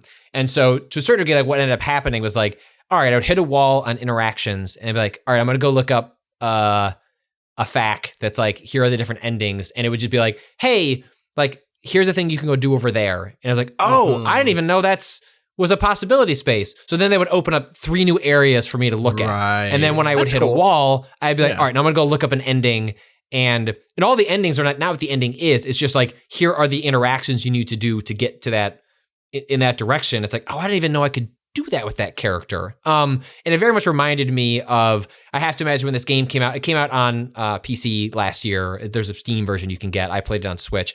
Have to imagine it was a joy amongst the community that got around this to be did you know? Yeah. That bush was a thing? Yeah. And then all of a sudden everyone's I go through that bush and there's a submarine. Why? And it's, you can find a suburbia in this. It is a whole ass thing. I'm having just as much fun sitting with the FAQ open on my iPad than I was in the early stages of just I don't know what any of this is. Maybe people's brains that are better suited for adventure game logic will be able to grok it on their own faster than I was. But I'm having just as much of a good time playing in this world, and it's truly bizarre. I'll spoil one last one because it was just like so funny. Is like you go through this area, you get to a beach, and for some reason there's a bridge that has a submarine attached to it, and there's a person on this beach, and there's this one of the early interactions you learn is like, oh, you can put things in the vial and you can take things out of the vial, and you start to think about like what can you do with those interactions in different areas that would allow you to kind of use liquids. And like the one conversation you have with this person on the beach is like, isn't this beautiful? It would be terrible if someone did anything to it. And of course, immediately I'm like, I know an interaction I can do that I can get poison. And so I went and did the interaction, like got the poison, dumped it in, just fucked up this beautiful ocean, talked to the guy, and the guy, I think like the interaction is really like as simple as like, that's a bummer. It's like just so funny and weird. It's really, you have to be at the right space for it and know what you're getting into. But it is, I think it's like totally approachable, even if you didn't like have nostalgia for that era. You just may have to rely more on the fact if you can't rely on institutional knowledge of like how games like this operated. Right. But I just think it's endlessly fascinating to watch this emergent nostalgia for this specific era 100%. And like what that, because as much as like I was a kid when pixels like dominated, but like I was a teen and a young adult when like early 3D. So like I came online as a person like with 3D. Like I have more of an intimate. I played more games with pixels, but have like a more emotional nostalgia for early 3D, Final Fantasy VII, Silent Hill, the whole PS1, Sega Saturn, like even up to like Dreamcast, like the emergence of 3D as a aesthetic and as like a gameplay medium. So I'm so psyched to see people playing in this space. Totally. I'm excited I'm excited for this to like get to. I feel like it was on the edges for a minute, like we all knew it was coming. This style of like retro thing. I think, go back a decade and people would say like, oh, do you think we're going to get PS1, like a PS1 nostalgia wave? And everyone was like, everyone I know who I trusted in any way was like, yeah, of course. Like, yes, that's going to happen as soon as it's possible for people. They got to get old enough and care enough. And it's like, it coincides with, I saw this, I think it was some interaction I saw on Facebook between, some friends of mine who they were talking about the price of like old games on eBay. How in the last 10 years we went through not 20 somethings, but 30 and 40 somethings, like having access to a lot of money as they've gotten older, driving up the price of carts that you used to be able to get for like a quarter at Funkoland or like Electronics Boutique. Those like, and these like random ass games that like aren't any good, but just suddenly now cost $80 to buy on eBay. Right. That has now is happening with PlayStation 1, where the way it was put in the exchange was like, all of a sudden, like some jank ass PS1 game that got a 27 out of 40 in Famitsu is suddenly like one YouTuber does a video that's like, this was actually my entire childhood was this video game. And now that game happens. And that happens. And now that game costs $100 on eBay. Right. I want to read this. That is the part of it that I'm most. You go ahead, read your thing. I want to read this quote from Bryce Butcher, who's the designer of this game. Because I asked him about like, what do you? I'm thinking of doing a feature on this, and he had mentioned. I asked like, well, what do you find appealing about the aesthetic? Because he's only 20, I believe. If his Twitter profile is not a lie or ironic, he's only 20, which is interesting for how you would think of like that's like on the edge, I think, of what I think of like the age of this. So anyway, he wrote, I actually grew up playing a hefty collection of N64 games that my cousin handed down to me, and the sense of intimate, rich atmosphere those games tended to have was extremely formative for me. I think in general, the aesthetic really lends itself well to creating environments that force the player to engage with them rather than being set dressing. The relatively low amount of detail means there is less of a chance for the environments to just blend together into pretty noise, and instead they feel, at least to me, like they have a stronger, more readable personality. I'd say the 5th generation console aesthetic, which is maybe the first time I've heard it phrased that way, but is is great. Lends itself to environments that are intimate, like an apartment space, whereas modern games tend to have environments that are intimate as an entire city, sometimes literally. The low poly models and low resolution textures also lend themselves to the imagination as well. There's a lot more I could say about the aesthetic, but I'd be here all day. But I think he gets at like some really interesting points about like what is now interesting about that aesthetic as a play space and what it evokes in a player, relative to it being just a technical limitation and like what artists and designer did with it at the time. Yeah. But I interrupted your point. No, the thing I was going to say is the thing I think about a lot is that period of time felt so open in terms of what is this game I'm going to rent going to do. You look at it now in retrospect, for designers, it was very much just like, fuck, what the fuck? We can do whatever the fuck we want. This? Right, totally. And I feel like, and maybe that's rose-colored glasses. We're going to make Jumping Flash. Bring back Jumping Flash as a VR game, please. Please. And you ever play Ribbit King? The fucking cartoon golf game where you are, oh God, Ribbit King is like 100%. Actually, Ribbit King might be a PS2 game, but it feels like it's of that era of GameCube, PS2. Of like weird, the game based on the fictional sport of Frolf, which is a golf-like game that's played with frogs. The frogs sit on catapults, which the player whacks with a hammer to send the frog flying into the air. And then when the frog lands, it also can hop additional steps towards your big cartoonish golf hole. Games like that where like, okay, this is wild shit is happening. And obviously, I want to be clear, I don't think like creativity got driven out of the game space, and we obviously live in an era where like more people than ever are making games and we're getting experimental stuff. But there was that like PS3 or like Xbox 360 through like PS4 era that felt like the games that took up, and maybe this actually has to do something with the way games were perceived at the time for me, which is as a child, you go into a game store, you go into a video store, and you know, Jumping Flash takes up the same amount of space on the shelf as Mario does. You know what I mean? Yeah, it felt like that era was like games could be anything. And then 360 PS3 was, no, games are this. The games are this. Games are this. There has to be a certain level of polish. There has to be a certain level of sheen. Left trigger, right trigger. Cover systems. Brute force. I feel like games like Brute Force are endemic of an era in which like, oh no, this is what games are. These are how we make them. Right. Well, actually, that starts with the PS2 era, even towards the end of the PS2 era, the Xbox era, as things get sheenier, as things get more and more, as it's not the professionalization of games, but it's almost like it's expectations get set in place because big works cross over, suggest that this is the way it's to be done.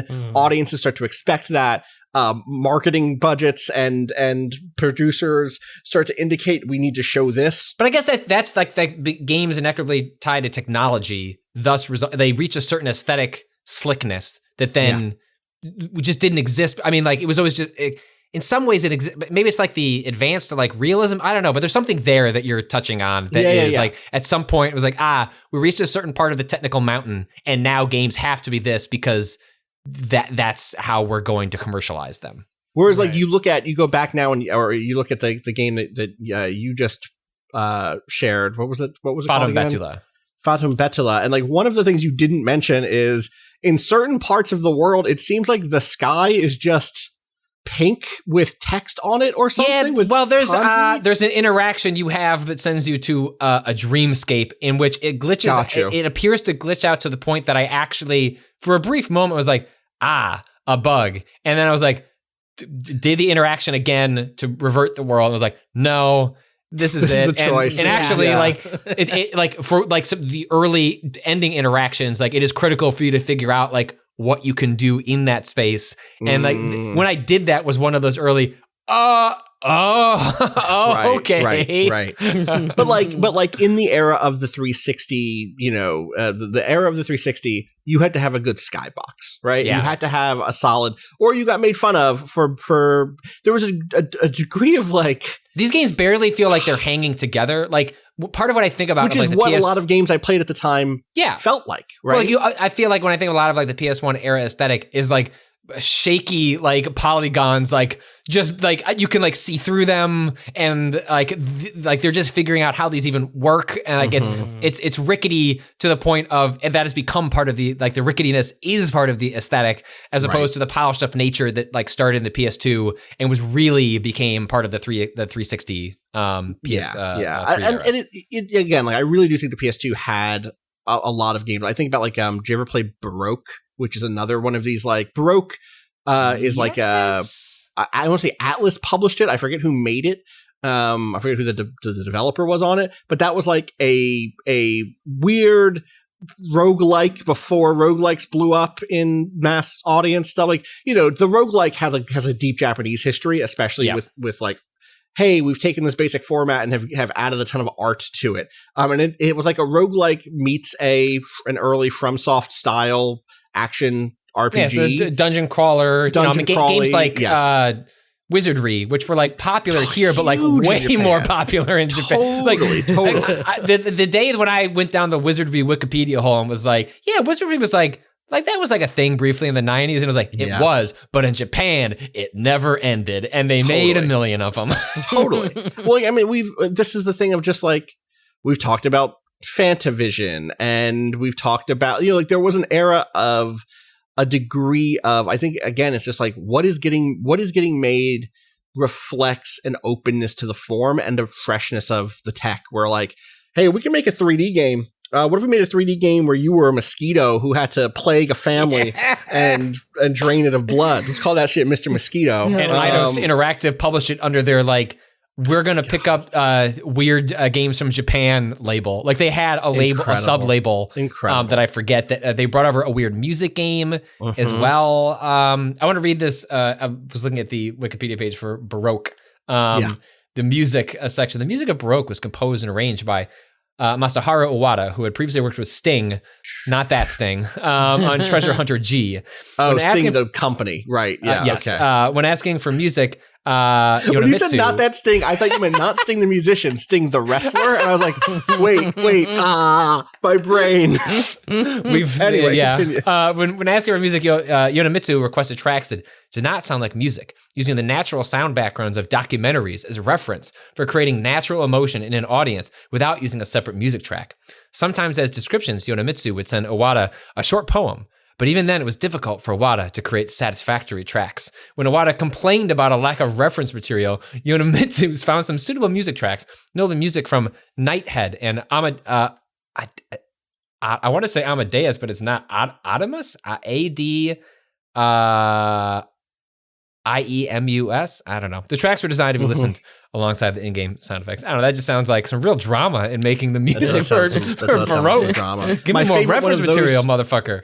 My favorite version of this sort of story is... This game's on Switch. They ported it. What? Did they? They ported Baroque? Baroque. Incredible. Sega Saturn. It has very Sega Saturn vibes. It does have it. Yeah, totally. 100%. Sega Saturn has such a unique aesthetic. I knew there was a Wii port. I didn't know that there was a Switch port. iOS, incredible. PlayStation 2, Sega Saturn, Nintendo. Godspeed to the Baroque fandom. My favorite Japanese video game of this era music story is Enemy Zero, which is, I want to say... that's the sci-fi sequel to D. Right, correct. I couldn't remember if D2 was after this or before it. It's after this. Yeah, it was D, and then Enemy Zero, that was both early CGI, and then D2 was the Dreamcast game. Right, that was correct. So Enemy Zero has a soundtrack by Michael Nyman, who is like a great composer. He's the composer of like Gattaca. Shit. A ton of films. He does this. Well, I'll get there actually. So here, I'm going to read this story here. While Eno did the music for D, Kenji Eno did the music for E. Michael Nyman, composer for films such as Gattaca and the Piano, was hired to create the score for this Warp title. And in an interview, Kenji Eno explained how this came about.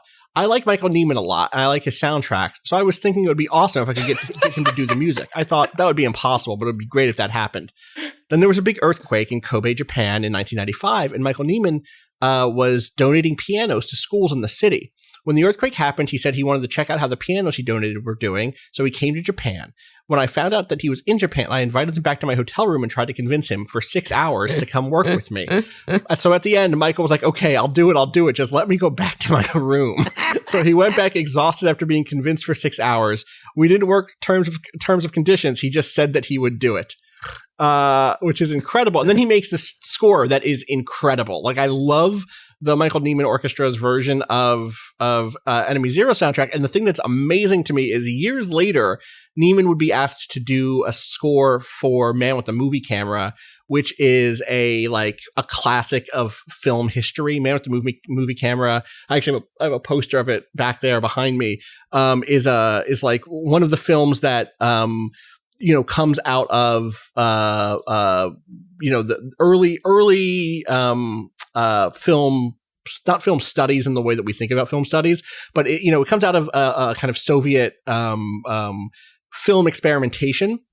Vertov directs it, and it is this thing that is just like days in the life of people in I believe Ukraine, and it is just like early film techniques are developed there, and it's this like incredible, almost documentarian look at what life looks like.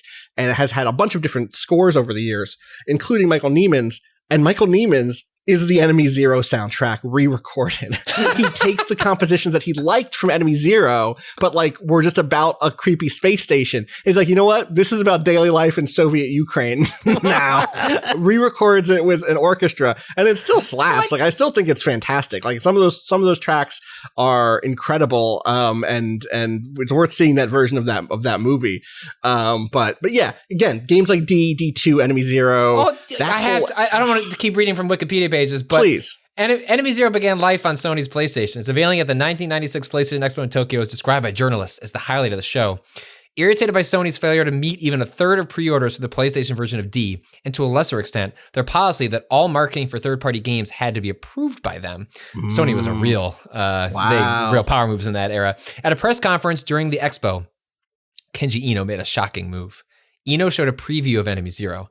At the end of the clip, the PlayStation logo appeared, but slowly transitioned into the Sega Saturn logo, indicating the game would now be a Saturn exclusive. That's the NWO's music. He ripped off the shirt and there was a Saturn logo underneath. Despite popular opinion, the Saturn cannot handle 3D games as well as PlayStation, Eno commented, the PlayStation and Saturn aren't that different, so moving Enemy Zero to Saturn wasn't too difficult. That is incredible. Fumito Ueda of Ico and Shadow Colossus worked as an animator on that game before going on to work on Ico and shit. This is just a cool generation of games. Go read up on just interviews with Kenji Eno. He is a fascinating character. Was it Ray Barnhold who has that really great? There's a lot, but I think Ray Barnhold has one of them. I believe James Milkey has done. He was, I believe, friends with Eno. At a certain point, and has done a lot of, he's a character. Like, it's too bad that he doesn't do all, we didn't get, enough of, he died tragically young. But like the stuff that he did, was just so weird. Again, of this era where everything could feel so experimental. And again, I try not to have rose-colored glasses on for that or whatever in terms of nostalgia, because I do think we're in a time of great experimentation and increase, and in many ways a better time of experimentation, because the borders of entry are lower for marginalized folks, for people globally who don't necessarily have access to a company's budget, or who this 20-something can make a game that like ends up on Switch at some point, and it's like 100%. That's wild. And so that in many ways we're in a better place, but I'm glad that the lessons learned from this era were ambiguity, experimentation, letting players poke at things. Like, I'm so glad that those lessons didn't. There was a period of time where I definitely thought that we were past that sort of openness in game design, because everything had to be someone was in a room saying, yeah, we can give you another $100,000 for this budget, but only if you make it a little bit more like Gears, and I'm glad we are past that era in some ways, though that stuff still obviously does exist at the big budget space. Right. So I don't know. today we've talked about like a bunch of small independent games doing weird shit. Yeah. And I want to, I'm glad that that's where we're at. And also Magic Legends. Not that that's, not everything is in that space, obviously, but it is what it is. Anyone want to shout out anything else before we wrap up? I will just put a pin on Maquette, which I mentioned a couple of shows back. I went and finished it, and there's no cancer curveball, like not to like. Okay. It's just actually, the thing it is. Yeah, it's fairly like it's a fairly mundane breakup between two people, which itself I'm like.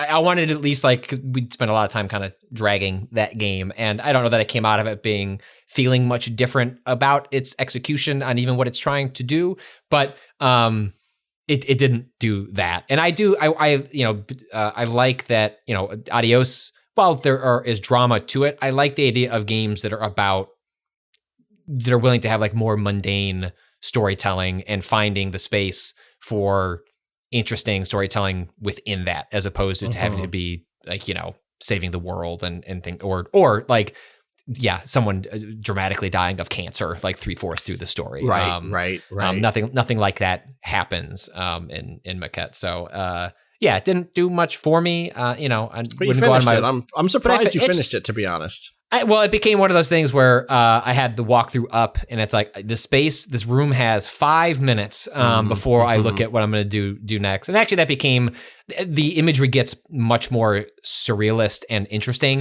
in the last third in a way that was like I wanted to see like I want to see what you're going to do next with how you're playing with space and size. And I actually think the last third is a lot more interesting in that regard. Okay.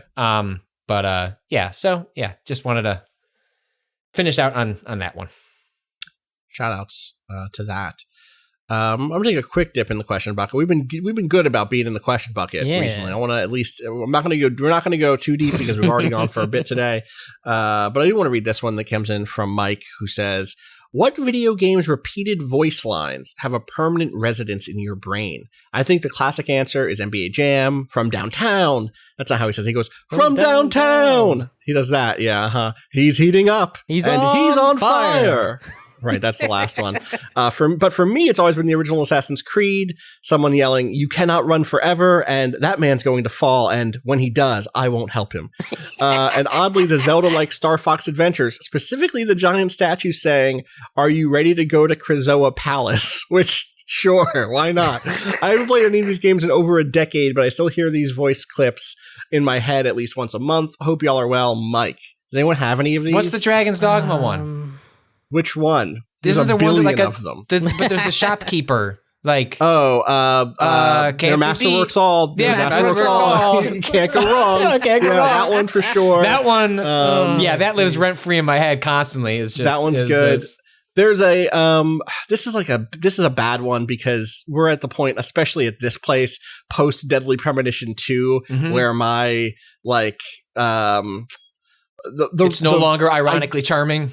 Yeah, and I think we gave him a lot of rope to like, listen, go for it, bud. And he went for it, and it was bad. It was racist and transphobic and everything else. But I can't get. There's a scene in Deadly Premonition 1. In Deadly Premonition 1, you go to crime scenes, and Agent York Morgan will do he'll get a clue and then slowly fill in bits of what happened here over the course of like 6 screenshots that have like voiceover over them. And one of the first ones you get just has a lady going, "Oh crap, geez." And it just drilled all the way into the back of my head in a way that I will sometimes say it to myself. Not when a bad thing happens, but when like an annoying thing happens. I don't say it out loud. It's just in my brain in a way that's impossible to get rid of. Do either of you have anything that's like drilled in your brain like that? I think for me, it's less repeated quotes. Like this person's talking about like when there's repetition. It's more like specific line reads. There's a line read in Sonic Adventure 1 where the echidna species, there's a princess and she says, "2 stone statues, a door to the past." And that's completely drilled in my brain. Mostly from watching the Run Button Let's Play of Sonic Adventure more than once, which is on good. me, but it's really deep in there at this point. It's no use. That one from fucking Silver the Hedgehog, I think. I think that's from Silver. That's stuck in my head for sure. Sonic games do this. The 3D Sonic games do this because their line reads are so over the top. Yeah, for sure. Mine's a StarCraft one that is just a repeat, like the drop ship we're in the pipe 5x5. Every time you fucking click a drop ship, I always got that line, and I will never get it out of my head. It's just in there. It's forever. Just in there. Yeah, totally. Thank you for sending that in. For me, the last one I would point out is I played a lot of Unreal Tournament. Like there were Quake 3 people and Unreal Tournament people, and I was very much I played a lot of like Quake Q3 test when like that came out, yes. But then Unreal Tournament became like my game, and so like Killing Spree, Rampage, like the announcer, just in there. That's just in there. Like I played so much, and especially Facing Worlds was like that iconic UT map is like that. Because I think that was the demo was Facing Worlds. I played a lot of that. So the UT announcer is one that always comes to mind. That's a good one. That's a good one. Announcers like that are fun. Was Kilimanjaro only in the Halo ones, or is that also a transport from you? Because I know they shared some lines down the way. Because I remember that one from playing a lot of. I only ever played Halo in like local co-op basically in my life, but that one line of Kilimanjaro, which was like a 5 streak or something, that's also stuck in my head forever.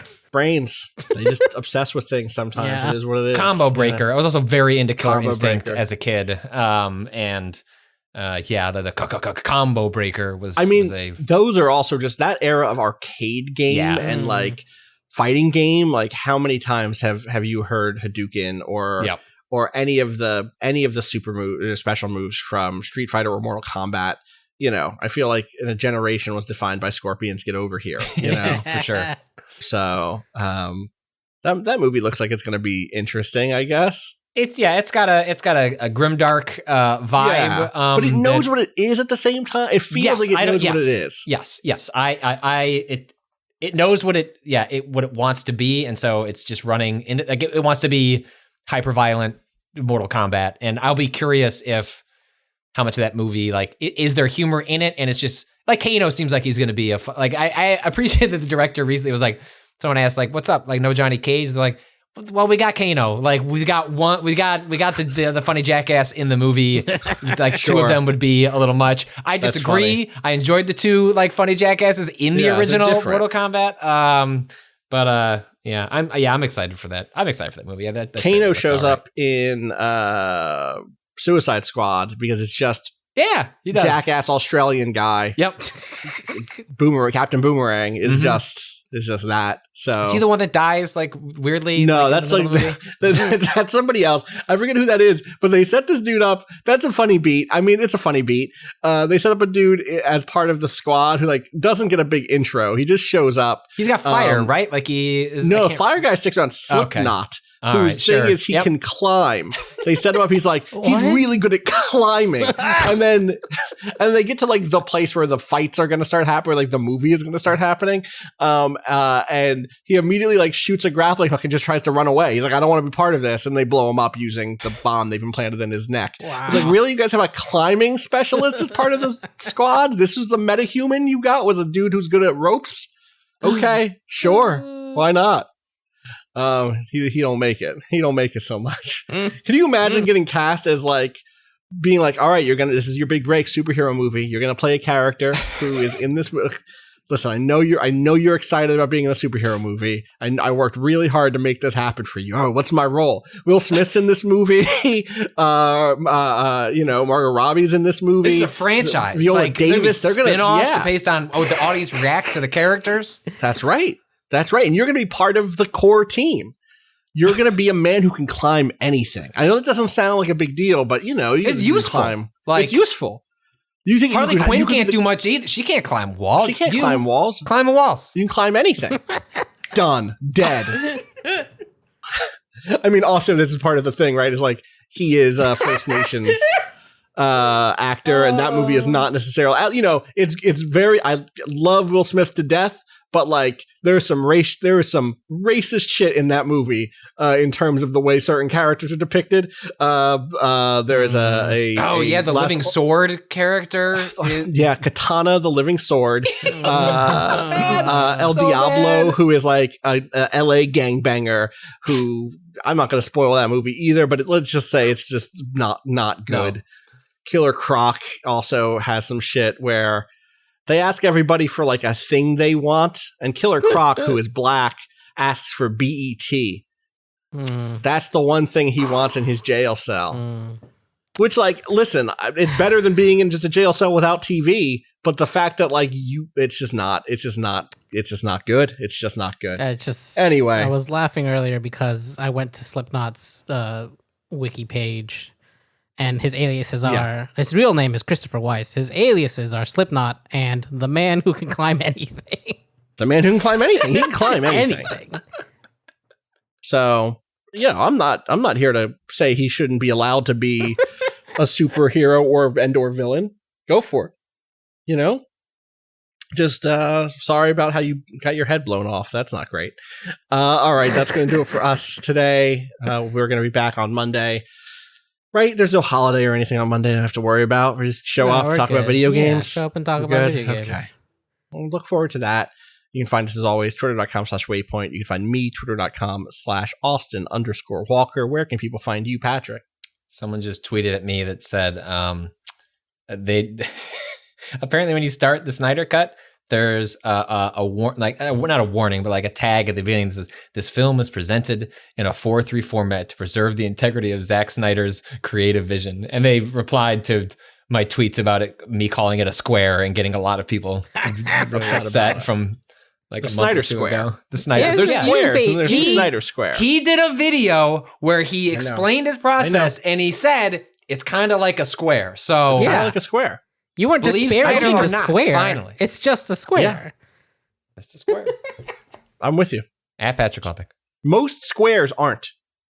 They're microscopically not squares. Right. You know what I mean? If we're going to zoom in on it, and 4:3, that's not quite 4:4:3:3. Well, you draw a square. Show me. You draw it. I bet you if we zoomed in on a microscope, it's not in a perfect square. So, that's all I'm saying. Let him call it a square. It's fine. Patrick's having fun. As always, if you have questions, you can send them into gaming@vice.com. You don't have to send us your Snyder Cut takes. If I would watch the Snyder Cut on my projector isn't actually a widescreen. It's actually more the actual like pull down screen is a square. So this is going to be actually. I'm going to come out of this being like, you know what? More is better. More is better. We need more movies as a square in this format. This is the format of the future. The verticality. The verticality. Superman gets to be tall. I want this movie to crawl all over my screen. Great. He's dead. You can't bring him back, unfortunately.